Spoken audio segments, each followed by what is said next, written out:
I'm in a really tough spot right now, and I'm hoping someone out there can offer some perspective.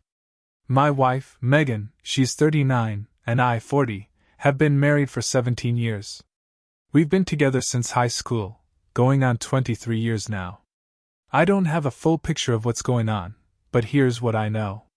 3 days ago, Megan came home from work like normal. But the next day, her fourth workday that week, something was off. She looked frantic. Emotionally overwhelmed. She threw a few things into an overnight bag and left the house without warning. Our oldest daughter was home and saw the whole thing. I tried talking to Megan, but she was crying, completely distraught, and barely able to speak. She looked like she was on the edge of a breakdown. Since then, she hasn't responded to any texts or calls, not to me or the kids. I reached out to her parents, and after a while, they finally replied. All they said was that she's safe with them, and they asked for patience and understanding. That's it. Radio silence. I also tried contacting her brother, her sister, and one of her close friends from work. Her brother claimed he didn't know anything. Her friend said Megan was at work that morning but left around lunchtime. That's all she had to offer. So now it's been 3 days. 3 full days without a single word from my wife, not even to our daughters. No explanations. Nothing. I'm here trying to hold things together for our 3 girls, doing my best to answer questions I don't have answers to. They keep asking what happened. Why did Mom leave? Are we getting divorced? The only thing I can say is, she's staying at her parents' house and we just need to be patient. But I'm dying inside. Every part of me wants to pack up the kids and just drive the 3 hours to her parents' place. Sitting here in limbo is agonizing. The girls think we had a big fight or something, that we're splitting up, but that's not true at all. Megan and I hardly ever fight. They know that. I'm trying to be rational, but emotionally, I'm spiraling. I can't stop thinking about what could have happened. If something traumatic had come up, wouldn't her family have told me? If it were me dealing with something awful, I'd turn to Megan. That's what you do when your partner's right?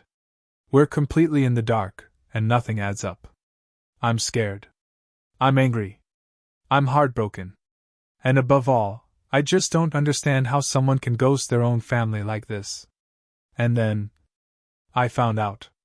It was a long night. I couldn't sleep. When my father-in-law didn't return my call, I finally contacted the police, like some of you suggested. That opened a whole new can of worms I won't get into right now, but the truth came out. Megan had been having an affair. For at least 2 years, probably longer. Everyone who warned me was right. The man she was seeing had a heart attack on Tuesday. He died that night. I don't have all the details yet, but apparently, my mother-in-law and sister-in-law knew about the affair and helped her keep it quiet. Megan still hasn't contacted me. She hasn't even spoken to our daughters. I'm trying to shield them from this for now. I honestly don't know what to do anymore. It's been just over a week since I found out. Since what people call D-Day. And since then, I've learned her affair lasted over 4 years. I don't have the full timeline, but I think it started as an emotional connection and eventually turned physical. I can't stop wondering how the pandemic and lockdowns played into it. So many unanswered questions.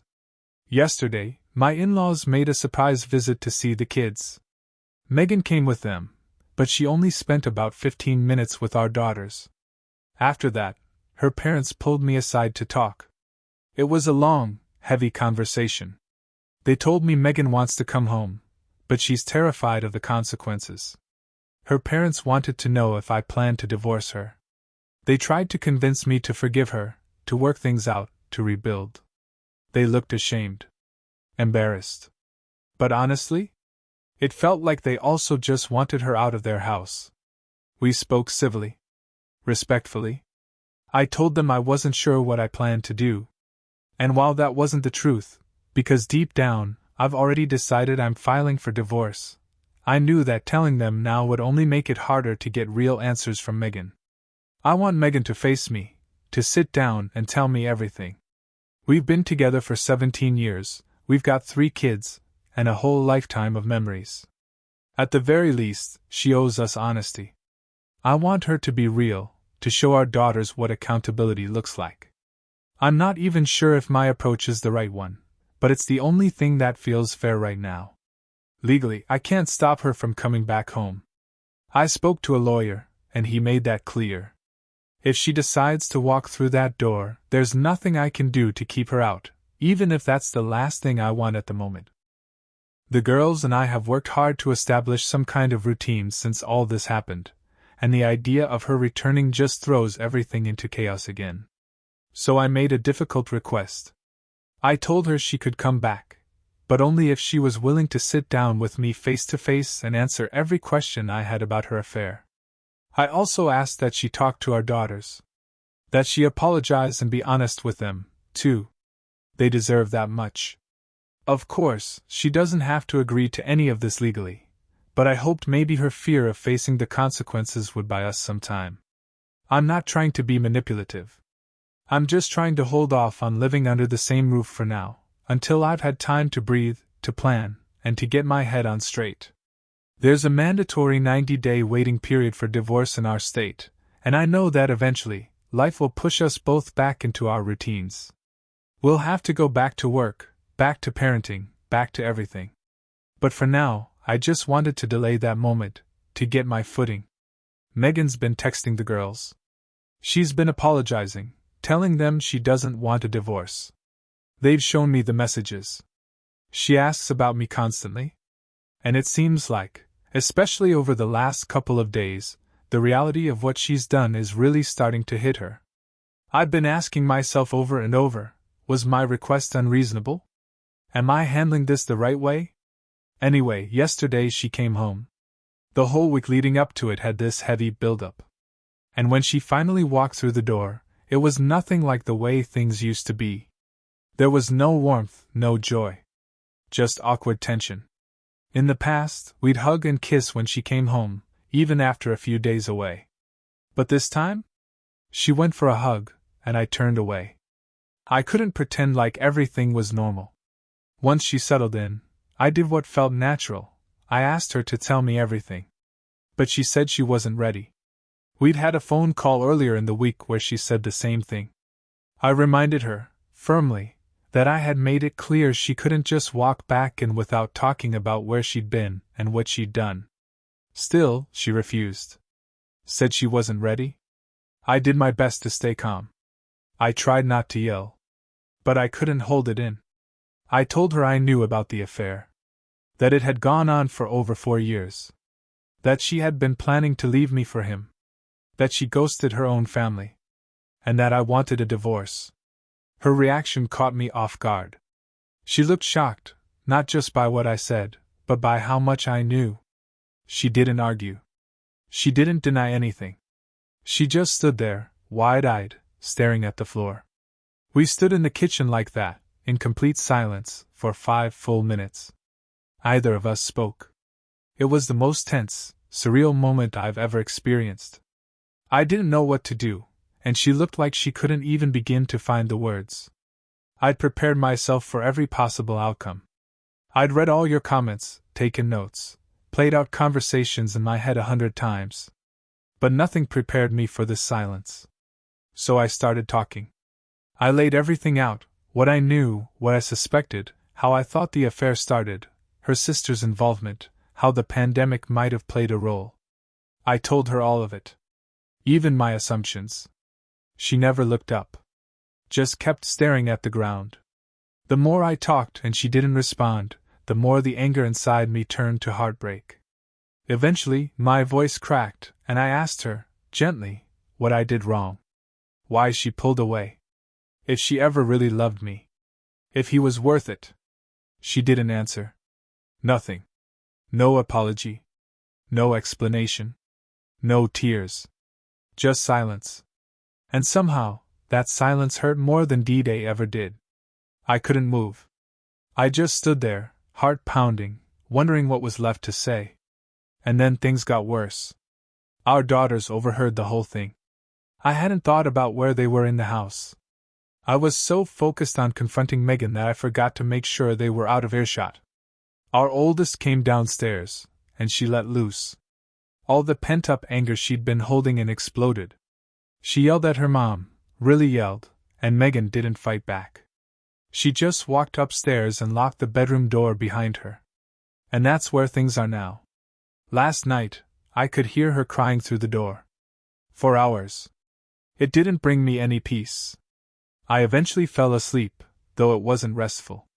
The only one who even tried talking to Megan was our youngest daughter.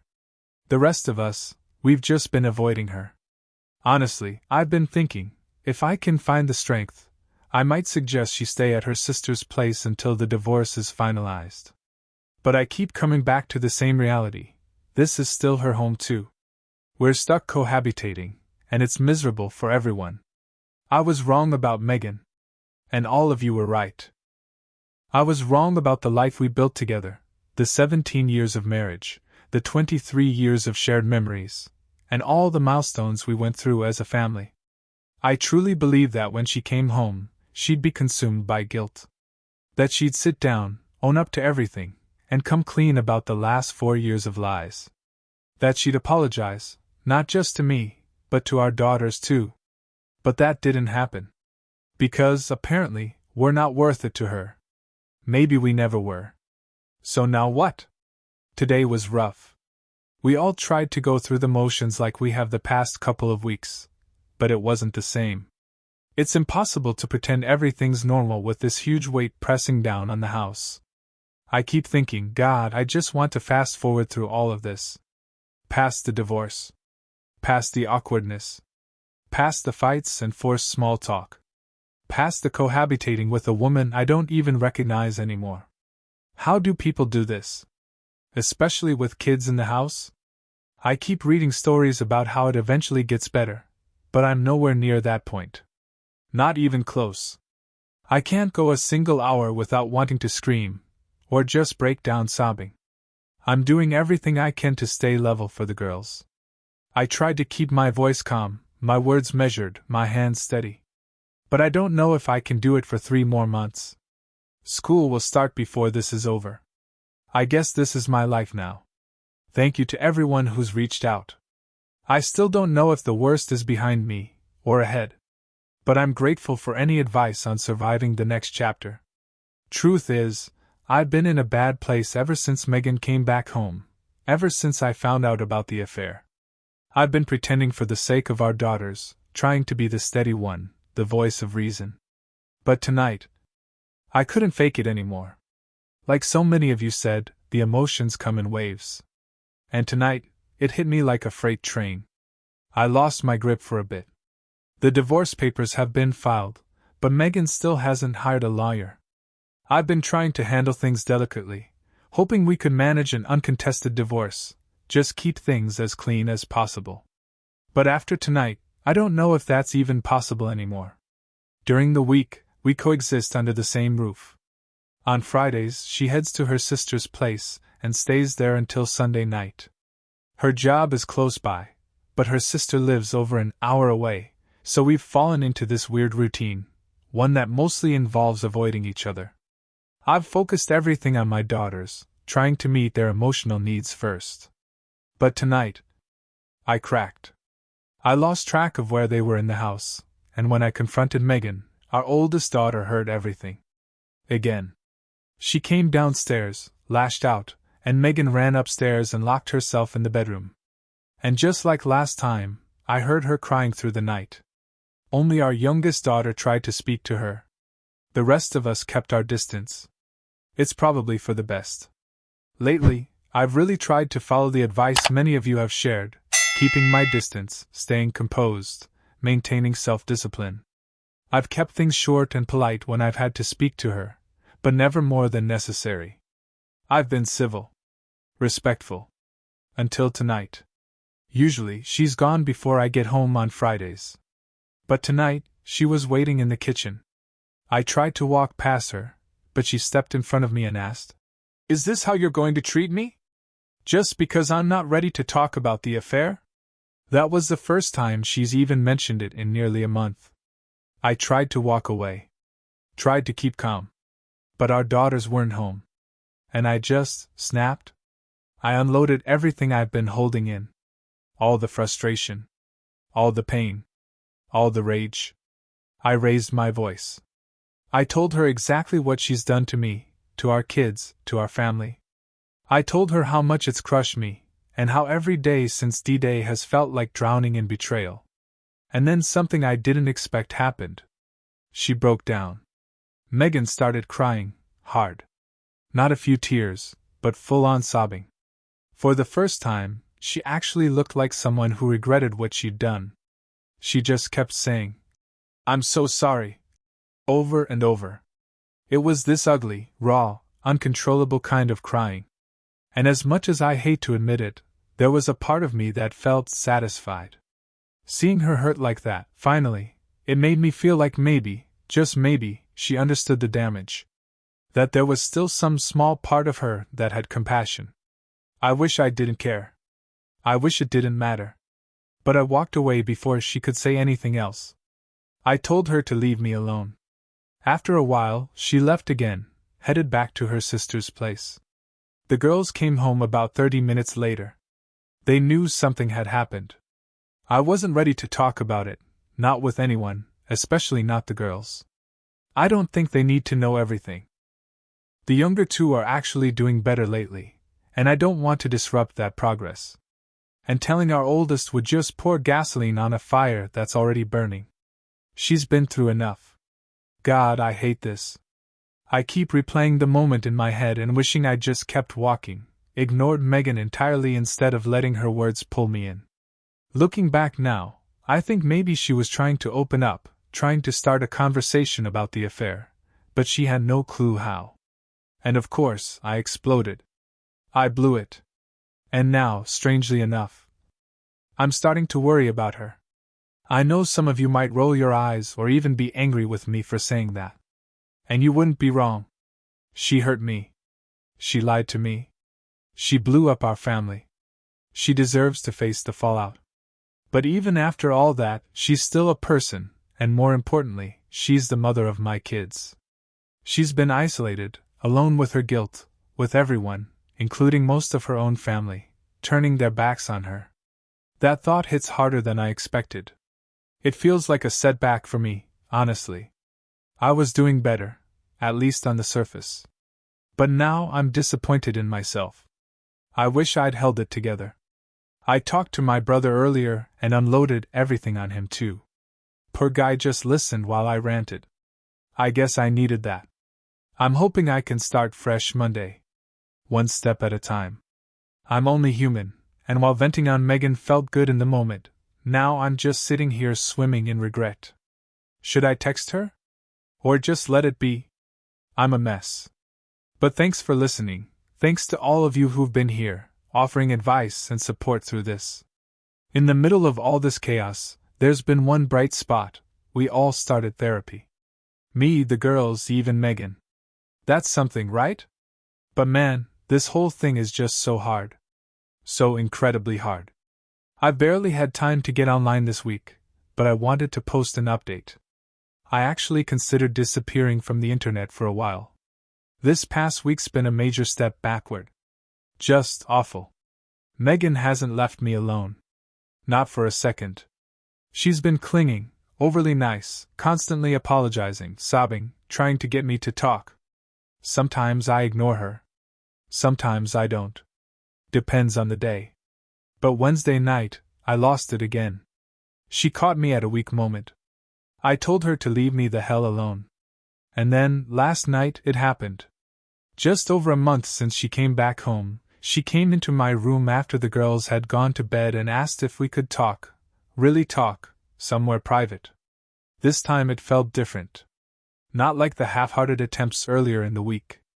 So I agreed, reluctantly, and we sat out in my car in the garage so the kids wouldn't hear. We were out there for almost 3 hours. She told me everything. Or at least what she says is everything. She cried for most of it, full-on sobbing. I cried too. I got angry. I yelled. Then I held back. It was this exhausting cycle of rage and grief. I didn't sleep a second last night. I'm still not sure how much of it I should share. but I need to say some of it just to get it out. She said she met the guy through her sister, about 5 years ago. At the time, he was a higher-up at a company Megan wanted to work for. The introduction wasn't romantic. He just gave her an in. That part checks out. She really did want a career shift at the time. But once she got the job, he started flirting. It started with texts. Then photos. Then more texts. It built up over time. Just before COVID hit, things crossed the line physically.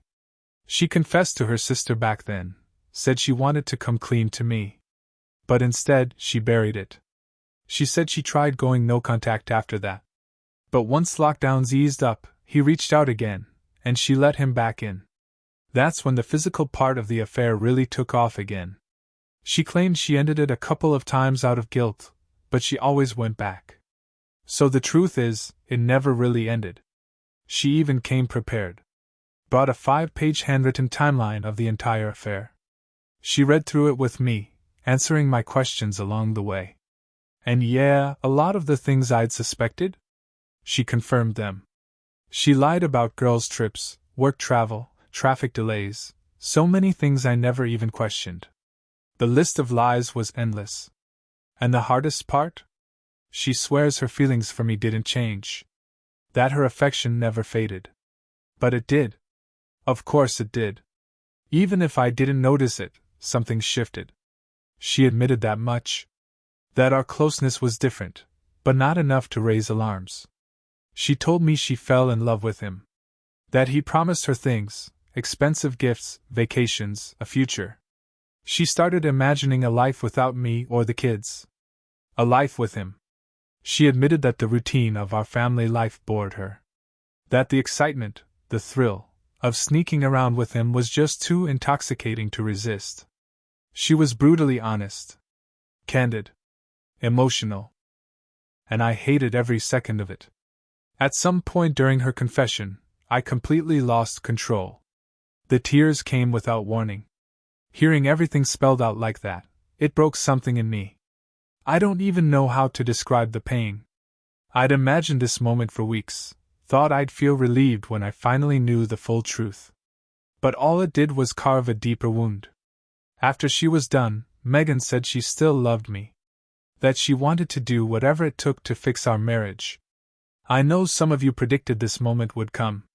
And maybe that's why, when it did, it all felt rehearsed. Forced. Like she'd memorized lines from a book on how to beg for forgiveness. I've known this woman most of my life. I know when she's lying. Or holding something back. And even if I'm wrong, hell, even if she meant every word, it doesn't change how hollow it sounded to me in that moment. I managed to keep myself more composed than the week before, though I still got angry. I said some things I'm not proud of. I told her I knew about the other women, that her affair partner had a whole lineup, and she was just another name on the list. Another body he could discard. That hit her hard. She didn't deny it, but the way she reacted, it clearly hurt. I'd played out this conversation in my mind 100 times. Dreamed up clever comebacks. Thought of ways I could hit back, hurt her like she hurt me. But when you're in that moment, none of that comes out.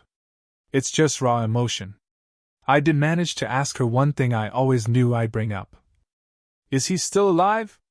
And if he were here right now, and you had to choose, him or me, who would it be? She hesitated. And I told her right then, that hesitation was exactly why I was divorcing her. Because she was still lying. Still not sure. Still torn. That moment of silence said more than any of her apologies ever could. She started sobbing again. That was the last thing she said. We sat in silence after that. Her head down, tears pouring. Me just staring ahead, drained.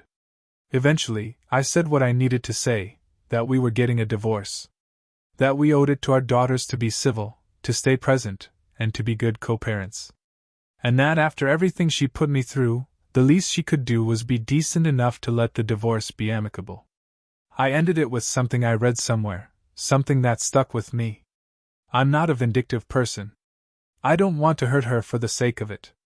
But I meant every word I said. I leaned over, kissed her on the forehead, and told her, "I would have loved you forever." Then I got out of the car and went inside. Straight to bed. I didn't sleep, of course.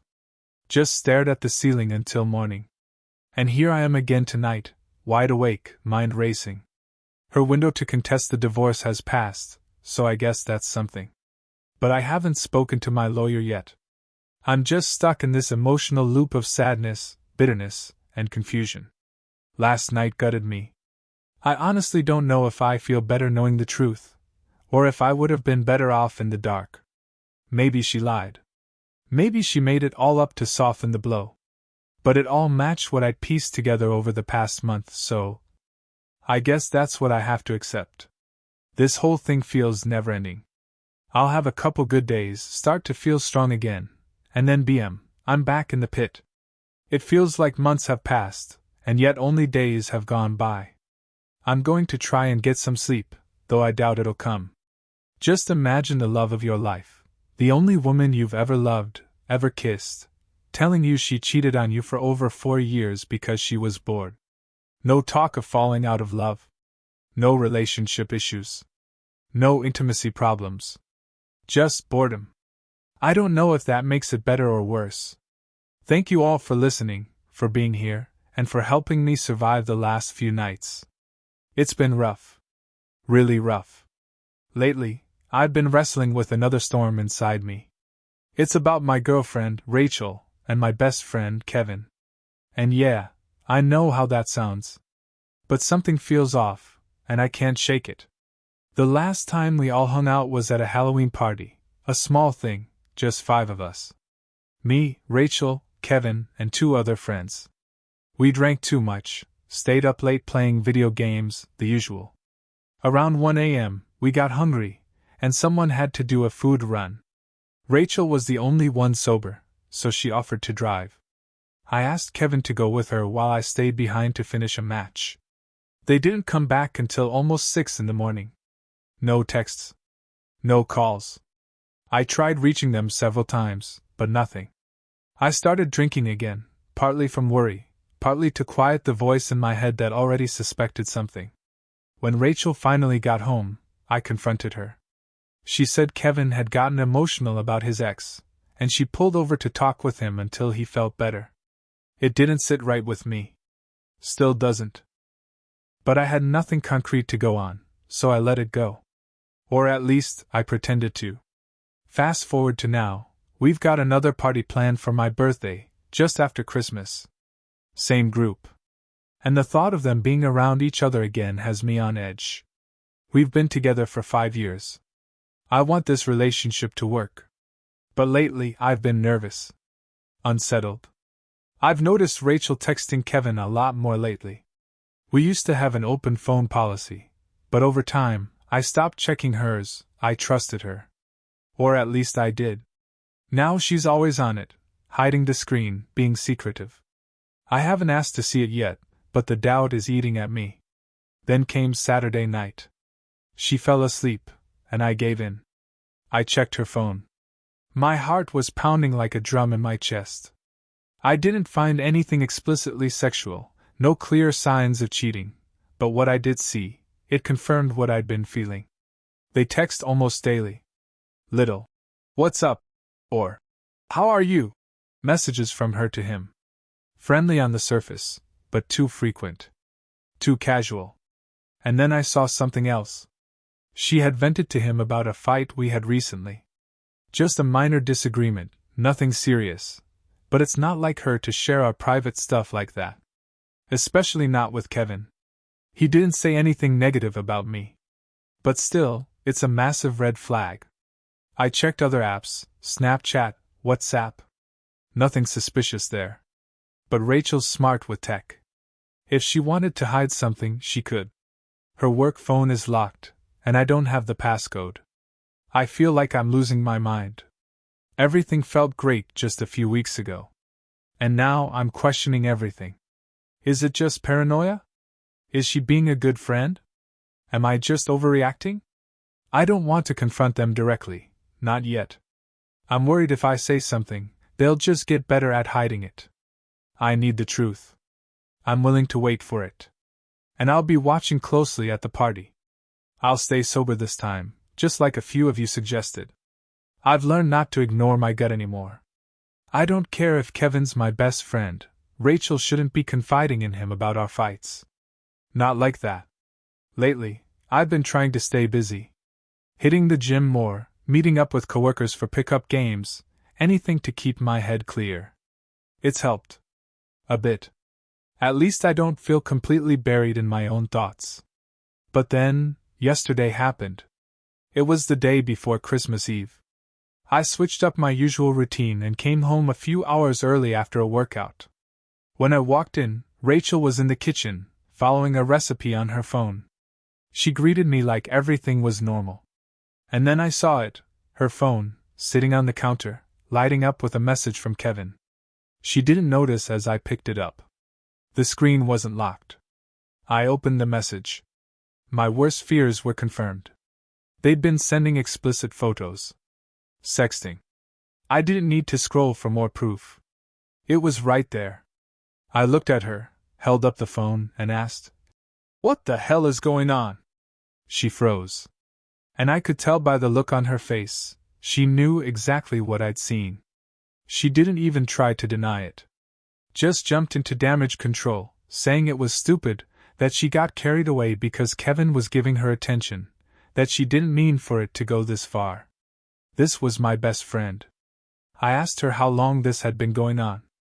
She said, "About a month, maybe longer." She cried. A lot. Kept saying she was sorry. Over and over.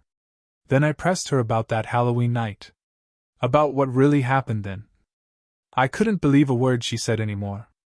After I confronted her about the sexts, Rachel finally broke down and admitted something had happened that night, the Halloween party. Her face went pale, tears pouring down her cheeks, and she looked like she was about to throw up. She paused for a long time, and then came out with it. She said Kevin had asked her for a favor. A physical one. At first, she told him no. But eventually she gave in. She kept saying it didn't mean anything. That she only did it to comfort him. To make him feel better. I was livid. Furious. I asked her, if it didn't mean anything, why stop there? Why not go all the way? She swore she never would. Begged me to believe her. Pleaded with me like her life depended on it. But I didn't believe her. Not anymore. I shouted back at her. Told her it was over. That I was done. I couldn't take another second of her lies. She broke down. Completely.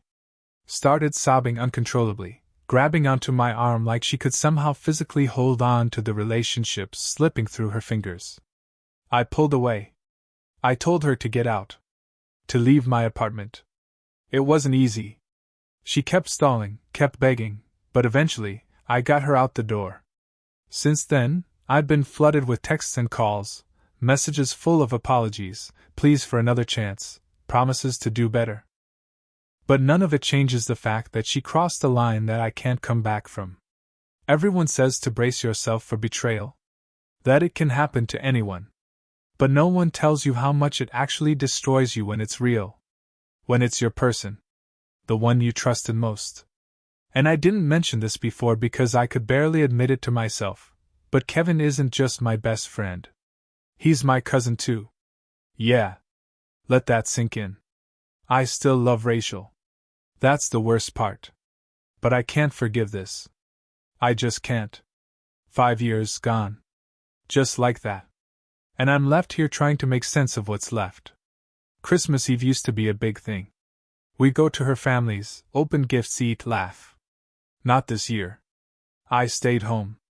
Played video games all day. Anything to not think about what should have been. I'm grateful for all the support I've gotten from people online. It's helped more than you can imagine. Right now, I'm just trying to pick up the pieces. This is about as bad as it gets. But I know I'll get through it. I have to. As for her excuse about the favor, come on. You mean to tell me it only took him asking, and she just said yes? And that was it? That it took 5 hours for that? On Halloween night? And what about the last 2 months? What else were they doing? But I guess it doesn't matter now. It's over. What hurts most isn't just the betrayal, it's how easily they both threw everything away. But I'm done letting this wreck me. I'm not going to let their choices define me. I'm going to take this pain and do what I can to rebuild. Piece by piece.